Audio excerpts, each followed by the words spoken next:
बनता है मैं वही स्टार्ट करूंगा।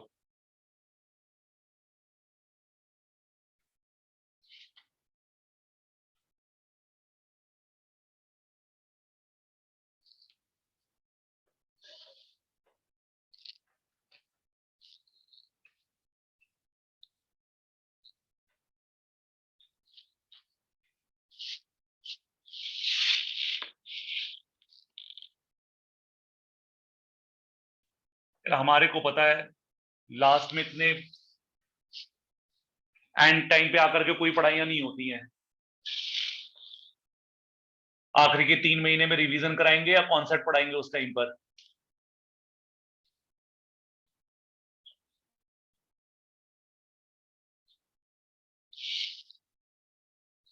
नेक्स्ट चैप्टर है आपका dissolution of form.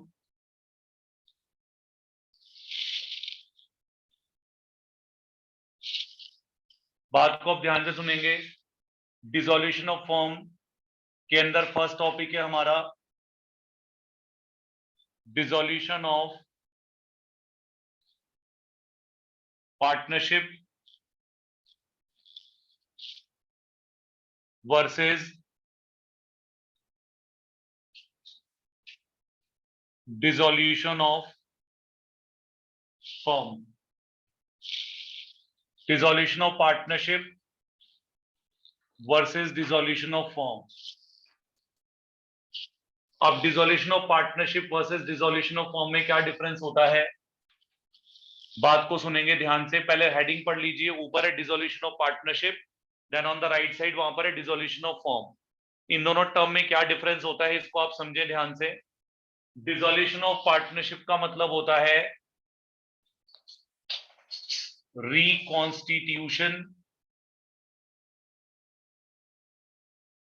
Of partnership firms.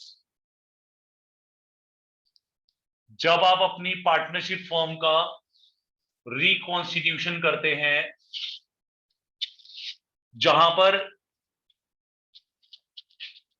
Old agreement को एक नया एग्रीमेंट सब्स्टिट्यूट करता है, यानी पुराने एग्रीमेंट को बंद करके हम लोग एक नया एग्रीमेंट बनाते हैं, तो हम उसको रिकॉन्स्टिट्यूशन कहते हैं।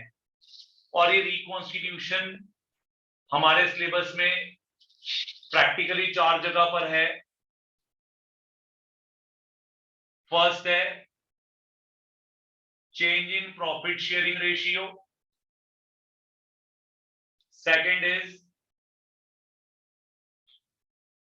Admission of a partner, third is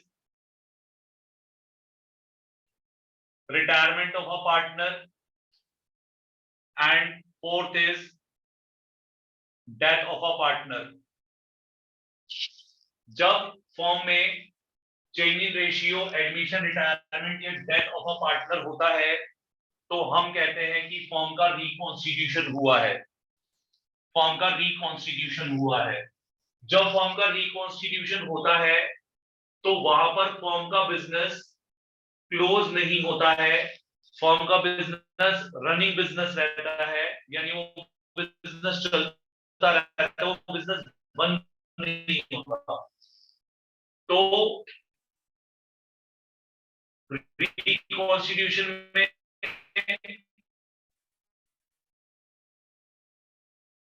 business continue रहता है, कंटिन्यू।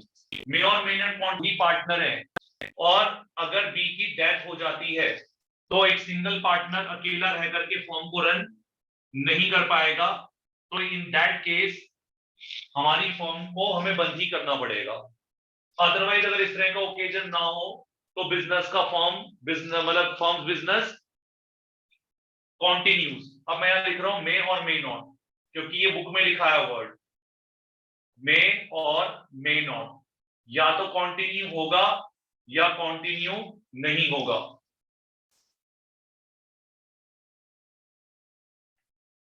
जब फर्म का रिकॉन्स्टिट्यूशन होगा तो पार्टनर्स के रिलेशनशिप में change in relationship between partners पाया जाएगा, पर रिलेशन एंड नहीं होंगे।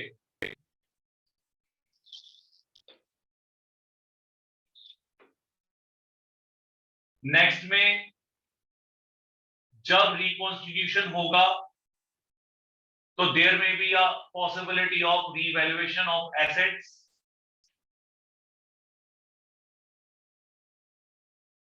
and reassessment of liabilities, and for this purpose revaluation account prepare किया जाएगा। तो this all is about dissolution of partnership, लेकिन आगे फॉर्म वर्ड नहीं लगा हुआ है। तो dissolution of partnership means reconstitution, old agreement substitutes the new agreement, substitutes the old agreement, occasions when a firm is said to be reconstituted, business may or may not continue, change in relation among the partners, revaluation of assets and liabilities among revaluation of assets and reassessment of liabilities, and accounting books continues। और हमारी जो firm की accounting books हैं वो continue करती हैं। तो ये हमारे रिकॉन्स्टिट्यूशन या डिसोल्यूशन ऑफ पार्टनरशिप के फीचर्स हैं।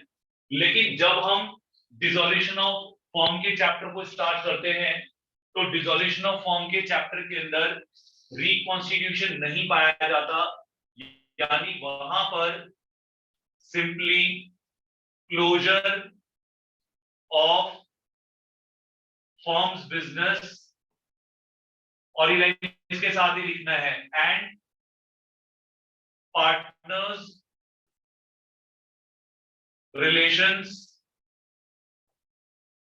Comes to an end. Firm का बिजनेस क्लोज हो जाएगा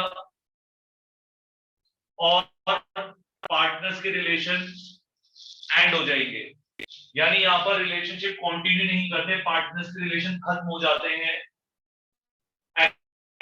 एग्रीमेंट सब्स्टिट्यूट नहीं करता, एग्रीमेंट ही क्लोज हो जाता है। और जब फर्म का बिजनेस क्लोज होता है तो फर्म के क्लोजर होने के कारण, जो फर्म के बिजनेस के बंद होने के कारण है, वो आपके कुछ लीगल रीजंस भी हो सकते हैं।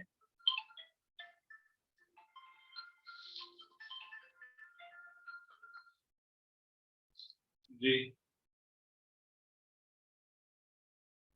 नहीं, आप खुद करो, खुद करो आप। लीगल रीजन होते हैं तो उसमें by order of court order कर देता है कि इस फर्म को बंद कर दिया जाए।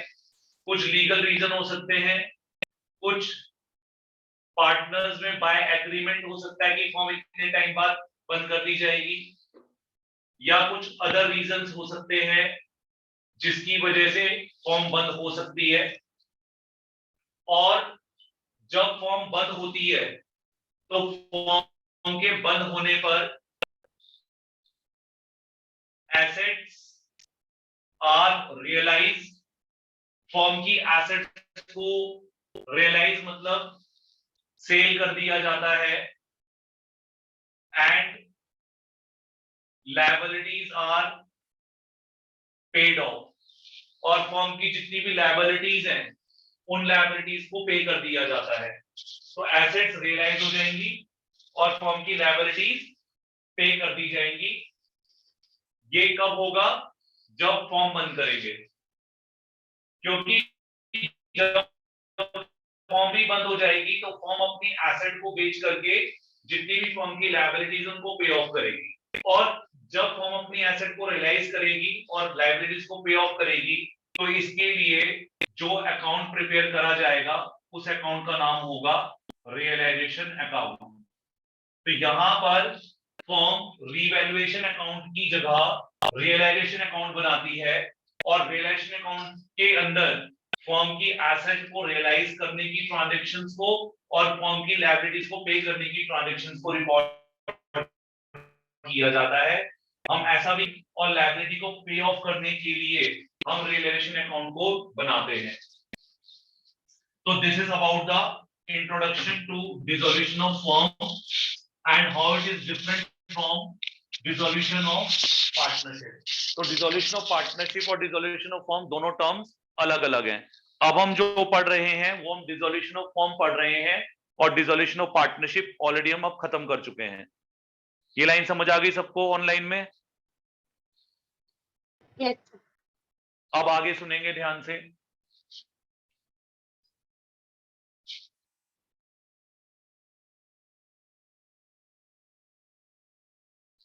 accounting treatment at the time of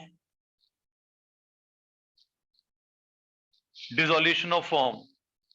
जब फर्म डिसॉल्व होगी यानी बिजनेस फर्म का क्लोज किया जाएगा तो उसमें क्या अकाउंटिंग ट्रीटमेंट होंगी? फर्स्ट ऑफ ऑल एक नोट लिखेंगे हम, no calculation of new ratio, gaining ratio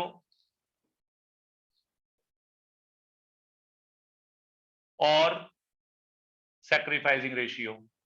ना तो कोई न्यू रेशियो कैलकुलेट होगी, ना कोई गेनिंग रेशियो कैलकुलेट होगी, ना ही कोई सैक्रिफाइसिंग रेशियो कैलकुलेट होगी, यानी इसमें कोई रेशियो किसी भी टाइप की इस चैप्टर के अंदर नहीं है। Second, no accounting treatment for goodwill, क्योंकि गुडविल की अकाउंटिंग ट्रीटमेंट सिर्फ किस में नीडेड होती है?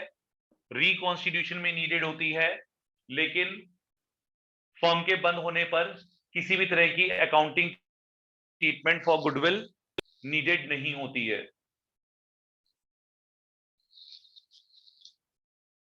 Third rule, no balance sheet is prepared after firm's dissolution। जब फर्म का डिसोल्यूशन हो जाएगा तो कोई भी बैलेंस शीट प्रिपेयर नहीं की जाएगी, क्योंकि आपके पास जो एसेट्स थी वो आपने बेच दी और जो आपके पास लायबिलिटीज थी वो आपने पे कर दी। इसलिए यहां पर फर्म की कोई भी बैलेंस शीट प्रिपेयर नहीं की जाती है आफ्टर डिसोल्यूशन। अब डिसोल्यूशन के चैप्टर के अंदर हम जो अकाउंटिंग ट्रीटमेंट करेंगे वो डायरेक्टली स्टार्ट होती है यहां पर। इसके अंदर फर्स्ट स्टेप होगा preparation of realisation account. As I said कि रियलाइजेशन अकाउंट का यूज एसेट्स को रियलाइज और लायबिलिटीज को पे ऑफ करने के लिए किया जाएगा। तो जब हमारी फर्म बंद होगी तो सबसे पहले हम रियलाइजेशन अकाउंट बनाएंगे। रियलाइजेशन अकाउंट के बाद हम पार्टनर्स कैपिटल अकाउंट्स और अगर कैपिटल फिक्स्ड होगी तो पार्टनर्स के करंट अकाउंट्स बनाएंगे। सीबीएसई ने एक क्लियर रिकमेंडेशन और एक क्लियर पॉइंट सिलेबस में इंक्लूड करा है। उन्होंने लिख दिया है सभी पार्टनरशिप के चैप्टर्स के अंदर कैपिटल अकाउंट और करंट अकाउंट प्रिपरेशन इंक्लूड है। यानी एडमिशन में भी आपके क्वेश्चन आ सकता है कि पार्टनर्स की कैपिटल फिक्स्ड है, डेट में भी आ सकता है, यानी preparation of current account is compulsory in all the chapters. Third number पे हम यहां पर फर्म का बैंक या कैश अकाउंट बनाएंगे, क्योंकि फर्म इस रियलाइजेशन अकाउंट के अंदर जितनी भी एसेट्स को रियलाइज करेगी उनसे जो पैसा आएगा वो आपकी फर्म के बैंक में आएगा और फर्म की जितनी भी लायबिलिटीज होंगी वो फर्म के बैंक या कैश अकाउंट में से पे की जाएंगी। लेकिन फोर्थ नंबर पे जो इसके बाद बैलेंस शीट बनती थी प्रीवियस चैप्टर में वो इस चैप्टर में नहीं बनेगी। और पॉइंट नंबर 4 के अंदर जैसे आप लोगों ने पहले करा है सेम वैसे ही जितने भी आपने ऊपर लेजर बनाए हैं, realisation account, capital account, current account, cash और बैंक, इन पर बेस्ड आपका जर्नल एंट्रीज का टॉपिक भी है।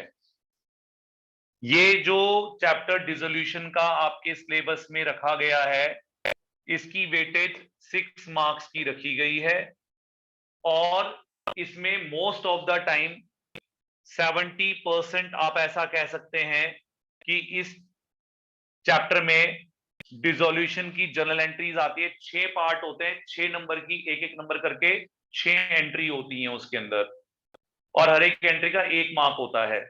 पर कई बारी ऐसा भी होता है कि वो आपको रियलाइजेशन अकाउंट बनाने को कह देता है और फिर वो कहता है एंड पास जर्नल एंट्रीज, तो आपको एक पर्टिकुलर अकाउंट की भी जर्नल एंट्रीज दे सकता है और independent question on journal entry भी दे सकता है।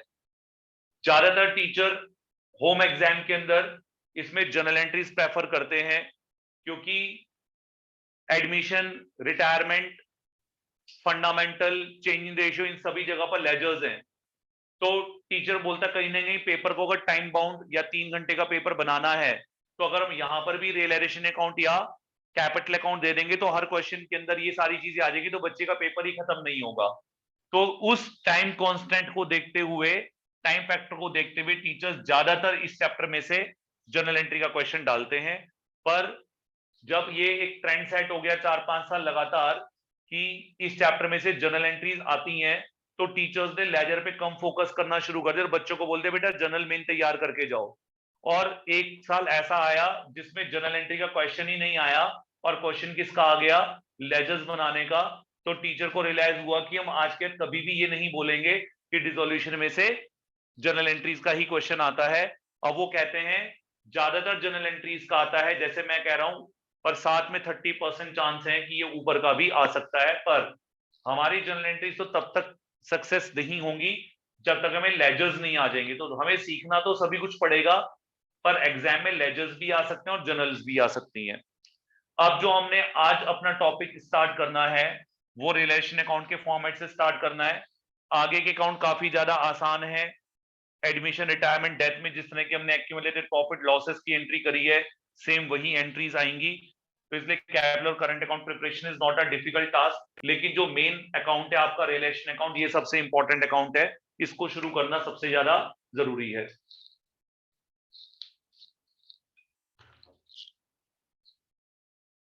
नोट हो गया यहां तक आप लोगों का? हो गया नोट यहाँ सबका?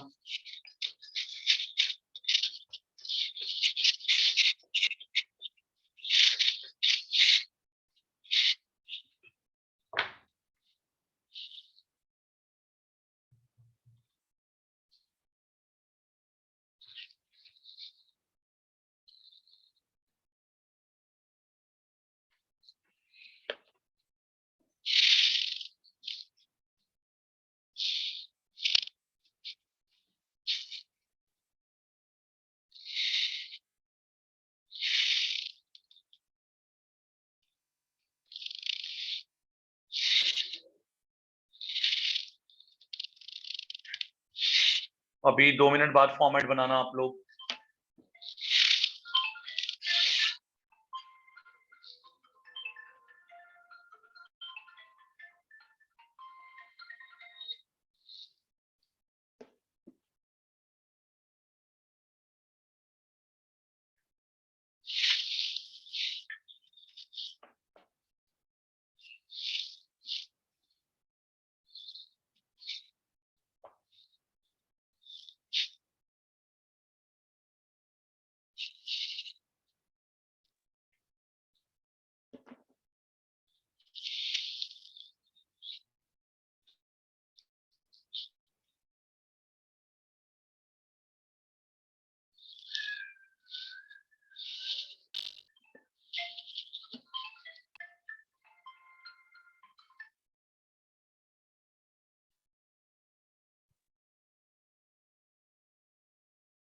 Hello, hello. हाँ जी सर। मैं अभी करता हूँ कॉल क्लास के बाद आपको।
आप लोगों को पहले 2 मिनट मैं लिख दूं, उसके बाद आप नोट करना।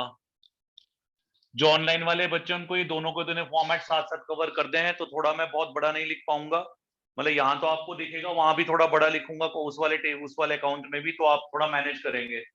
और प्लीज साथ साथ नोट कीजिएगा। आप सभी लोगों को पता है कि चाहे चैप्टर एडमिशन का हो, रिटायरमेंट का हो, डेथ का हो, किसी भी चैप्टर के अंदर हमारे पास क्वेश्चन में जो बेस होता है वो क्वेश्चन में दी गई बैलेंस शीट होती है। बिना बैलेंस शीट के हम कोई भी अकाउंट प्रिपेयर नहीं करते हैं। तो सबसे पहले हमें डिसोल्यूशन के अंदर क्वेश्चन में दी गई बैलेंस शीट को समझना है। अब आप मुझे ये बोलेंगे कि सर इससे पहले तो आपने कभी भी हमें ये नहीं कहा कि चलो मैं बोर्ड पे पहले आपको बैलेंस शीट का फॉर्मेट बताता हूं, उसके बाद बताऊंगा कि रिवैल्यूएशन अकाउंट कैसे बनेगा या प्रीवियस अकाउंट कैसे बनेंगे। उसका रीजन ये है कि जो हमारे डिसोल्यूशन का चैप्टर है उसके अंदर बैलेंस शीट के अंदर जितनी भी आइटम्स आती हैं उनकी अलग अलग अकाउंटिंग ट्रीटमेंट है, जो कि प्रीवियस ट्रीटमेंट से टोटली अलग है। इसीलिए हमें बैलेंस शीट को समझाते हुए ही रियलाइजेशन अकाउंट का फॉर्मेट कराना होता है। दो रास्ते हैं, या तो मैं बैलेंस शीट ना बताऊं और डायरेक्टली मैं फॉर्मेट के ऊपर फोकस करूं, लेकिन आपको उस केस में ये नहीं पता लगेगा कि रियलाइजेशन अकाउंट में कौन सी आइटम हमने लिखी और कौन सी, मतलब कौन सी लिखनी है और कौन सी नहीं लिखनी है। अगर यहाँ हम कोई अमाउंट बोलते हैं बेटा यहाँ लिखना है, तो वो लॉजिक तभी समझ में आएगा जब आपके पास क्वेश्चन में बैलेंस शीट लिखी होगी। तो बिना बैलेंस शीट की एग्जिस्टेंस के रियलाइजेशन अकाउंट बनाना प्रैक्टिकली पॉसिबल नहीं है। समझाना पॉसिबल नहीं है, अच्छे से समझाना पॉसिबल नहीं है। वैसे तो बिना बैलेंस शीट की भी टीचर सारे सारे के सारे टीचर बिना बैलेंस शीट के ही पढ़ाते हैं इसको, कोई बैलेंस शीट के साथ नहीं पढ़ाता इसको, क्योंकि उनको लगता है कि ये तो टाइम बेकार का है, लेकिन चैप्टर समझ ही नहीं आता बिना बैलेंस शीट के कॉन्सेप्ट के। तो जब तक आप बैलेंस शीट के कॉन्सेप्ट को नहीं सीखेंगे तब तक आपको चैप्टर रियलाइजेशन अकाउंट बनाना नहीं आएगा। अब मेरी बात को बहुत ध्यान से सुनते जाना आप लोग। जितना समय आज की क्लास में बचा है, अभी आधा घंटा आपके पास है, आधे घंटे में काफी सारा काम होगा। प्लीज साथ साथ सुनते जाना, समझते जाना, और जो ना आए वो ऑनलाइन ऑफलाइन दोनों बच्चे साथ साथ प्लीज मेरे से डिस्कस करेंगे जरूर। अगर आप लोग डिस्कस नहीं करेंगे तो दिक्कत जरूर हो जाएगी। आपको पॉइंट ना समझ आने पर प्लीज आप मेरे से पूछना बेटा।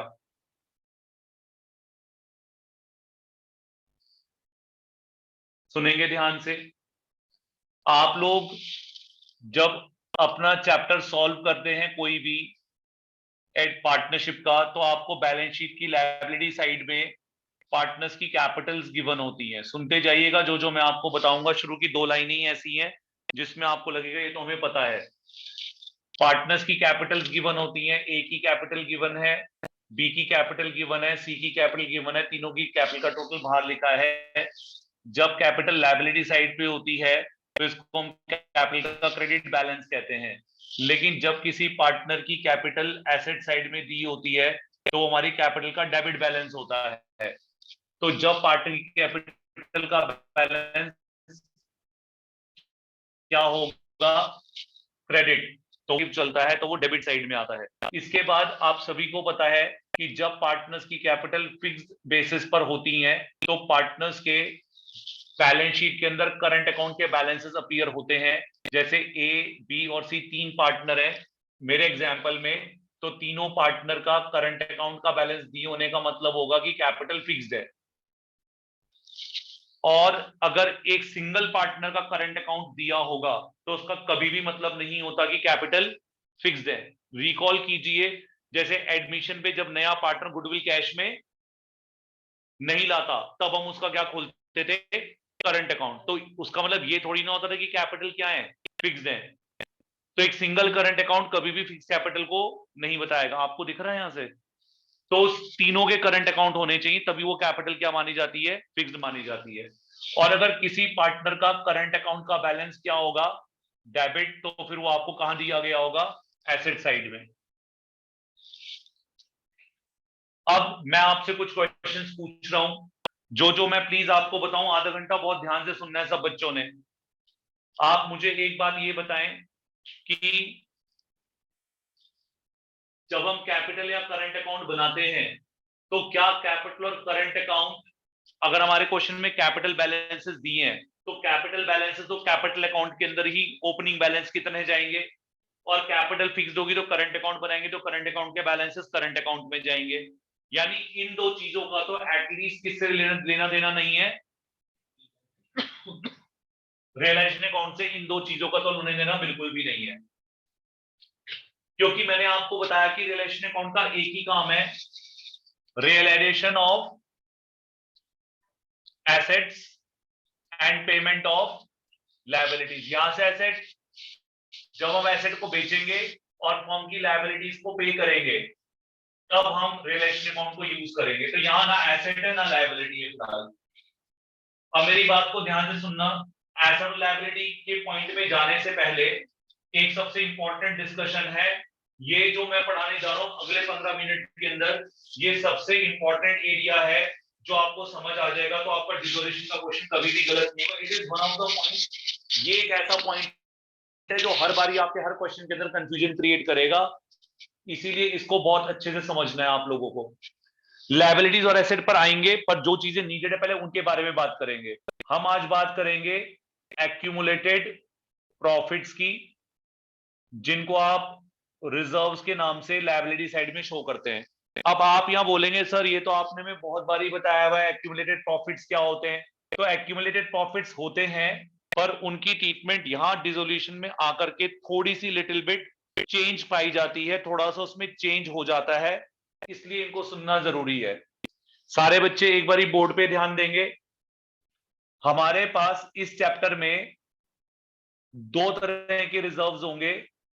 एक होंगे, यानी हम अपने चैप्टर के पर्पस के लिए क्लासिफिकेशन करें डिसोल्यूशन के लिए, कुछ रिजर्व्स होंगे जिनको रिजर्व अगेंस्ट एसेट का नाम मैं दे रहा हूं, यानी इन रिजर्व का संबंध किसी ना किसी एसेट के साथ है या ये रिजर्व एसेट के लिए बनाए गए हैं। और कुछ रिजर्व्स होते हैं हमारे फ्री रिजर्व्स। फ्री रिजर्व्स का मतलब होता है कि उनका किसी भी एसेट के साथ कोई लेने देना नहीं है, उन रिजर्व्स के ऊपर कोई चार्ज क्रिएट नहीं है, वो रिजर्व्स हम पार्टनर्स में डायरेक्टली बांट सकते हैं। अब रिजर्व अगेंस्ट एसेट कौन कौन से हैं, इनके नाम सुनेंगे सारे बच्चे ध्यान से। पहला है यहां पर इन्वेस्टमेंट फ्लक्चुएशन रिजर्व या इन्वेस्टमेंट फ्लक्चुएशन फंड, इससे कोई फर्क नहीं पड़ता, फंड आए रिजर्व आए। सेकंड रिजर्व है आपका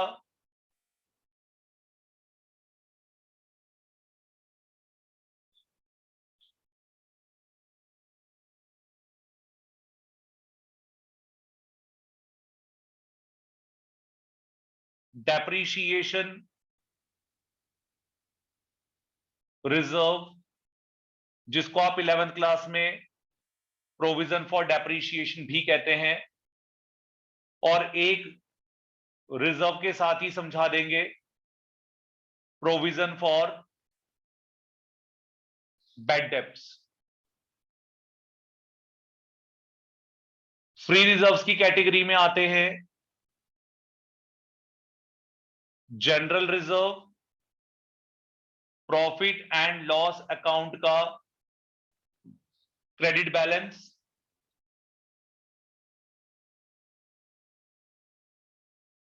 कंटिंजेंसी रिजर्व, और चौथा,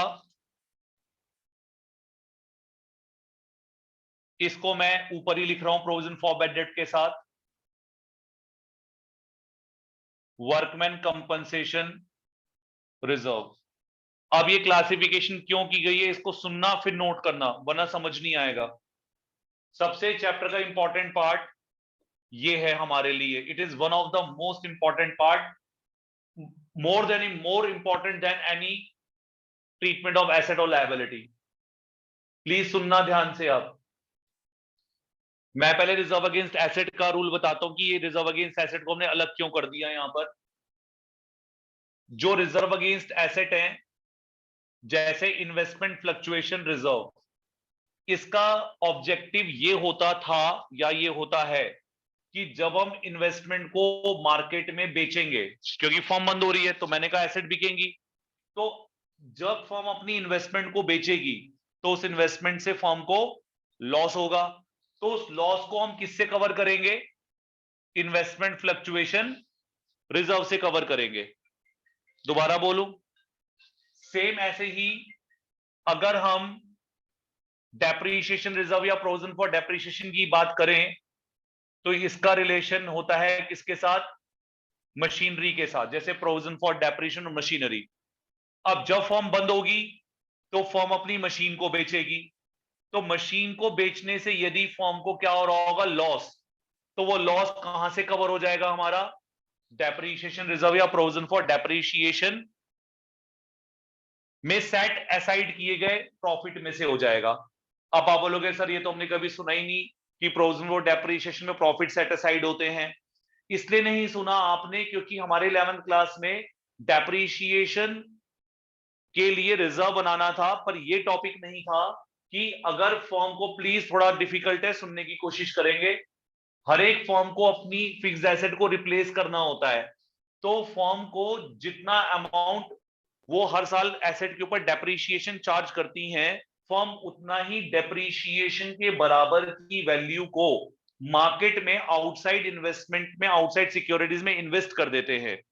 अब अगर मान लो आपकी मशीन की एस्टिमेटेड इकोनॉमिक लाइफ 10 इयर्स है, तो फर्म क्या करेगी? हर 10 साल के अंदर लगने वाले डेप्रीशिएशन के बराबर का अमाउंट एक बाहर किसी इन्वेस्टमेंट में लगा दिया जाएगा, और 10 साल पूरा होने पर उस इन्वेस्टमेंट को हम बेच देंगे, उससे जो पैसा आएगा उससे हम अपनी नई मशीन को खरीद लेंगे। इसको हम कहते हैं asset replacement reserve. Provision for depreciation बनाने का एक ही ऑब्जेक्टिव था कि जितना आप अमाउंट प्रोविजन फॉर डेप्रीशिएशन में डालेंगे उतना ही अमाउंट आपको मार्केट में इन्वेस्ट भी करना होता है। ये एक रूल होता है, पर हमारे सिलेबस का पार्ट नहीं है। फिलहाल मैं आपको ये कहूंगा कि डेप्रीशिएशन रिजर्व के अंदर पड़े हुए पैसे का मतलब ये होता है कि हमने जैसे जनरल रिजर्व टाइप बनाया था, वैसे ही हमने डेप्रीशिएशन के नाम से कुछ पैसा किस में रख लिया है? रिजर्व में रख लिया है। अब अगर फर्म को एसेट रिप्लेस करनी होती तब तो इस रिजर्व में से रिप्लेस हो जाती, लेकिन जब फर्म ही क्या हो गई? बंद हो गई, तो वो मशीन अब खरीदनी तो है नहीं, तो इनफैक्ट जो मशीनें पड़ी उनको बेचना है। तो जब उन मशीन को जो हमारे पास पड़ी है और फर्म डिसॉल्व होती है और हम उसको बेचते हैं और उन पे लॉस होता है, तो उस लॉस को इस रिजर्व में से पूरा किया जाएगा। यहां से आपको सबसे ज्यादा क्लैरिटी मिलेगी। प्रोविजन फॉर बैड डेब्ट हम इसलिए बनाते हैं कि जब हमारे बैड डेब्ट हो जाए तो बैड डेब्ट का लॉस किससे कवर हो जाएगा? हमारा प्रोविजन फॉर बैड डेब्ट से। जैसे प्रोविजन फॉर बैड डेब्ट, प्रोविजन फॉर बैड डेब्ट से होने वाले लॉसेस को कवर करता है, ऐसे ही इन्वेस्टमेंट फ्लक्चुएशन रिजर्व इन्वेस्टमेंट पे होने वाले लॉस को कवर करता है, डेप्रिसिएशन रिजर्व फिक्स्ड एसेट की सेल पे होने वाले लॉस को कवर करता है, और चौथा वर्कमैन कंपनसेशन रिजर्व यहां क्यों डाला गया है? हम सब ने पिछले चैप्टर में पढ़ा है कि वर्कमैन कंपनसेशन रिजर्व के अगेंस्ट क्या अराइज होती है? लायबिलिटी। WCR में हमने 2 लाख रुपए लिखे रखे और क्वेश्चन में लिखा आता है वर्कर को हमें 1 लाख रुपए की लायबिलिटी देनी है, या कोई लायबिलिटी देनी नहीं है, या लायबिलिटी का अमाउंट 2 लाख से ज्यादा है। क्या आपको ये लगता है कि अगर वर्कमैन कंपनसेशन रिजर्व हमने बनाया है और हमें वर्कर को लायबिलिटी पे करनी पड़ जाए, तो क्या आपको नहीं लगता कि उस लायबिलिटी को हम पहले कहां से पे करेंगे? कहां से पे करेंगे? WCR में से ही पे करेंगे। और लायबिलिटी की रिकॉर्डिंग पेमेंट की किस अकाउंट में होती है? रिलेशन अकाउंट में होती है। इसीलिए इस वर्कमैन कंपनसेशन रिजर्व का उतना भाग, जितनी हमारी क्या राइज हुई है लायबिलिटी, उतना भाग हमें रिजर्व का कहां डालना पड़ेगा? रियलाइजेशन में। और अगर रिजर्व के अंदर लायबिलिटी पे करने का कुछ बैलेंस बच गया तो ही वो किसमें डिवाइड होगा? पार्टनर में, जैसे हम पीछे करते आए हैं। यहां पर ध्यान क्या रखना है कि रिजर्व में से लायबिलिटी के बराबर की वैल्यू का रिजर्व रियलाइजेशन अकाउंट में ट्रांसफर होगा। ठीक है जी। अब कैसे होगा और क्यों होगा उसका एक एक करके रीजन सुनते हैं। आज मैं सबसे पहले इन ऊपर के 4 रिजर्व्स के बारे में आपको समझाऊंगा। इनकी मीनिंग मैंने एक बार दोबारा क्लियर करी अच्छे से। अब मैं इनकी अकाउंटिंग ट्रीटमेंट रिजोल्यूशन पे समझा रहा हूं। सबसे लेंथी ट्रीटमेंट इसी की ही है टॉपिक की पूरे चैप्टर के अंदर, और बच्चों को ये बहुत दिक्कत देता है, इसलिए मैंने इसका टॉपिक आज पहले वाला स्टार्ट ही मैं यहां से करता हूं। अब मेरी बात को ध्यान से सुनेंगे। रियलाइजेशन अकाउंट का काम एसेट को रियलाइज करना है। ठीक है। अगर आपको ये मेरी बात समझ ना आए तो आप इसे 5 बारी पूछ लेना, पर ये एक बारी में रूल समझ लेना। जो रूल एक पॉइंट का समझोगे वही रूल इन चारों पॉइंट का है। तो ये रूल एक बारी को समझिएगा। जब आप, अब मैं इन्वेस्टमेंट फ्लक्चुएशन रिजर्व की बात करूं तो कहीं ना कहीं फर्म के पास क्या पड़ी हुई है?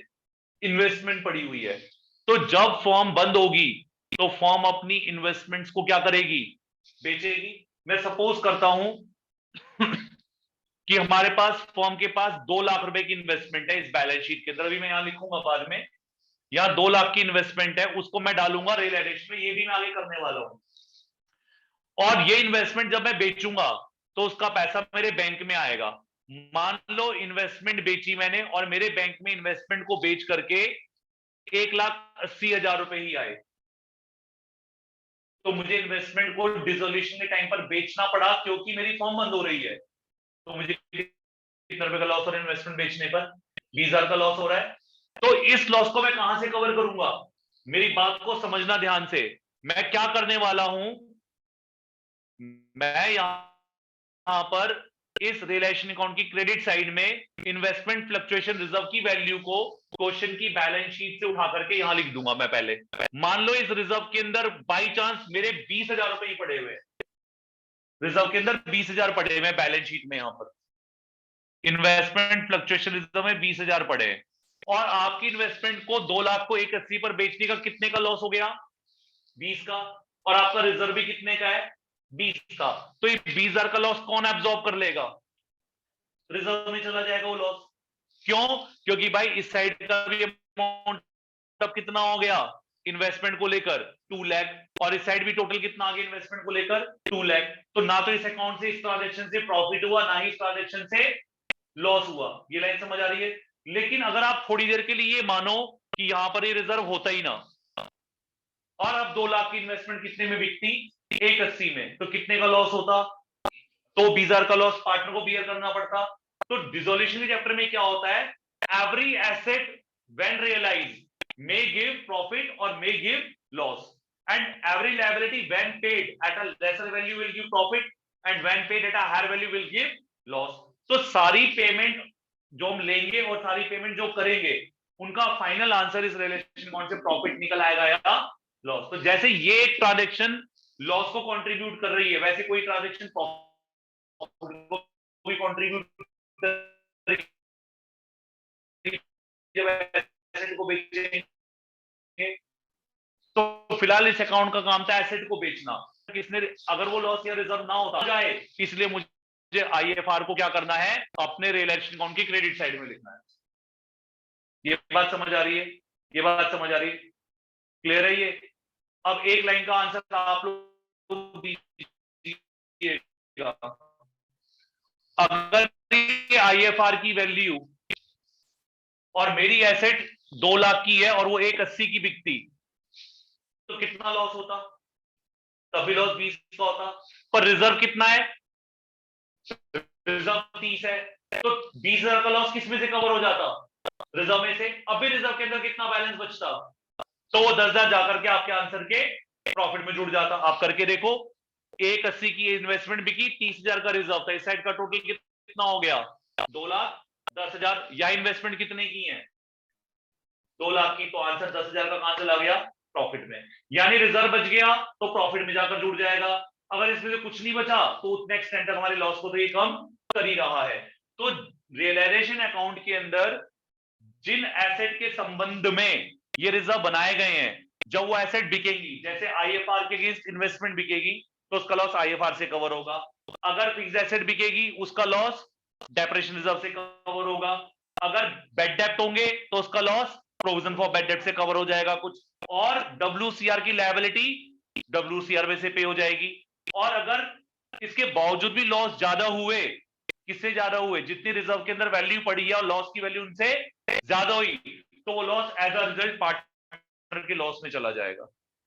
यानी या तो ये आपके लॉसेस को पूरी तरह एब्जॉर्ब कर लेंगे अगर इनकी वैल्यू लॉसेस से बराबर या ज्यादा हुई, और अगर इनकी वैल्यू कम हुई और लॉसेस क्या हुए, ज्यादा, तो जितने रिजर्व है उतना लॉस रिजर्व एब्जॉर्ब करेंगे, बाकी लॉसेस पार्टनर के ऊपर शिफ्ट हो जाएंगे। ये बात समझ आ रही है। इस कॉन्सेप्ट के आधार पर जब हम अपने रियलाइजेशन अकाउंट को स्टार्ट करते हैं, तो रियलाइजेशन अकाउंट को स्टार्ट करने के लिए यहां पर सबसे पहला काम आप लोगों को एज ए स्टूडेंट क्या करना है, ये जो रिजर्व अगेंस्ट एसेट है इन सबको आपने कहां पर लिखना है, अपने रियलाइजेशन अकाउंट के अंदर इनको लिखना है। तो जब आप रियलाइजेशन अकाउंट बनाएंगे तो अभी मैं आगे बताऊंगा। एसेट में टू साइड में लिखूंगा, क्यों लिखूंगा उसका लॉजिक बाद में बताएंगे। जिस तरफ एसेट आएंगी उनके अपोजिट फेस पर उनके रिजर्व्स आएंगे, तभी तो उनका लॉस वो सामने लिखे जाएंगे, तभी तो वो कवर करेंगे। तो रिजर्व की पोस्टिंग बाय साइड में करनी है। आपका सबसे पहला काम रिलेशन अकाउंट में होगा, अगर आपके क्वेश्चन में इन्वेस्टमेंट फ्लक्चुएशन रिजर्व गिवन है, अब बता दीजिए एक बार कहां गिवन होगा। बैलेंस शीट की लायबिलिटी साइड में, उसको यहां लिख देना, चाहे उसकी वैल्यू कुछ भी हो, कम हो ज्यादा हो कितनी भी हो। और इससे पिछले चैप्टर में हम आईएफआर को कहां बांटते हुए आ रहे थे, पार्टनर्स के बीच में। इन्वेस्टमेंट फ्लक्चुएशन रिजर्व को हमने पिछले चैप्टर में पार्टनर्स में बांटा है, इस रिजर्व को पार्टनर्स में नहीं बांटना है। दोबारा बोलूं, सेम ऐसे ही इसी ही लॉजिक के आधार पर प्रोविजन फॉर बैड डेब्ट्स को भी आपने यहां पर लिखना है रिलेशन की क्रेडिट साइड में। ठीक इसी तरीके से डेप्रीशिएशन रिजर्व ऑन मशीनरी, जिसको प्रोविजन फॉर डेप्रीशिएशन भी कहेंगे, उनको भी यहां क्रेडिट साइड में लिखना है। और वर्कमैन कंपनसेशन रिजर्व को भी रियलाइजेशन क्रेडिट साइड में लिखना है, to the extent of liability. जितना आपकी WCR की लायबिलिटी है उतना रिजर्व यहां लिखेंगे, बाकी बचा हुआ रिजर्व पार्टनर्स में बांट देंगे। अब ऑनलाइन वाले बच्चों को ये चार रिजर्व्स को यहां लिखना क्या समझ आ गया कि किस लॉजिक के बेसिस पे हम इनको यहां लिख रहे हैं? Yes sir. जल्दी बोलो बेटा। Yes sir. एक ही बच्चे को समझ आया है? Yes sir. Reserve against assets यहां आ जाएंगे। पलक ये कितना समझ आया आपको?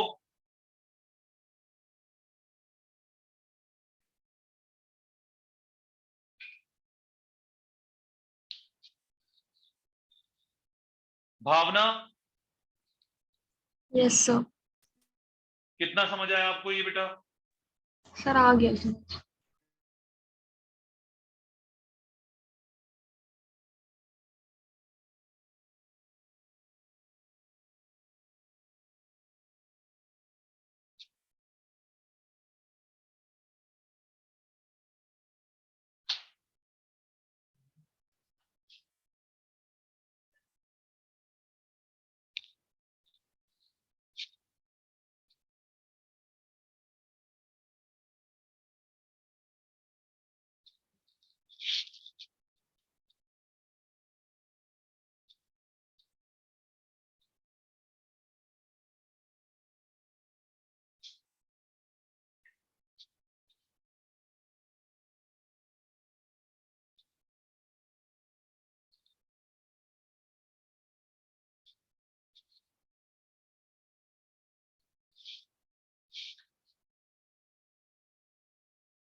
नेक्स्ट पॉइंट सुनेंगे ध्यान से।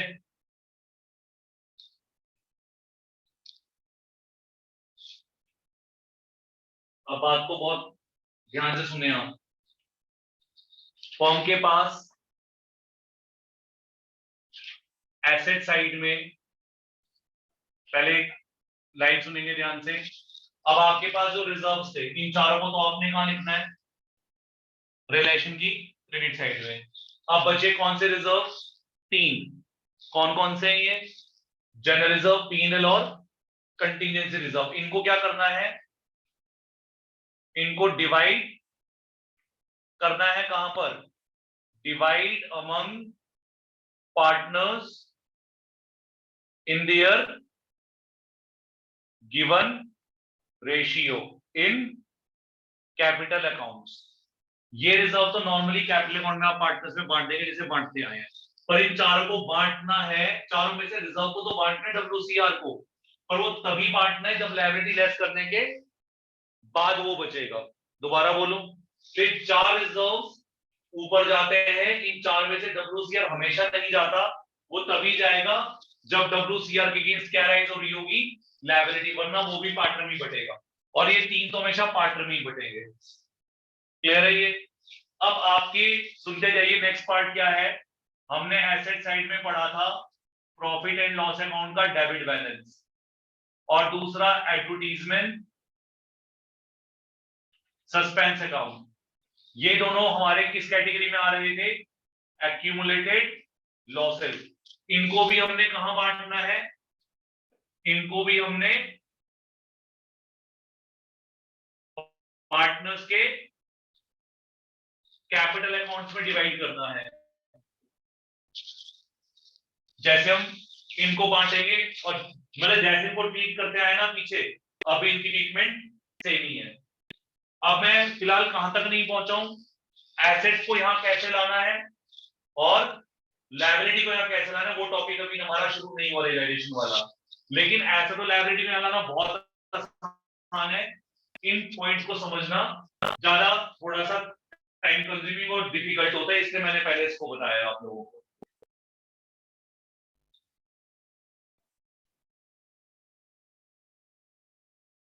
आज टॉपिक को यहीं पर ही खत्म करेंगे, क्योंकि इसके बाद का जितना भी प्रोसीजर है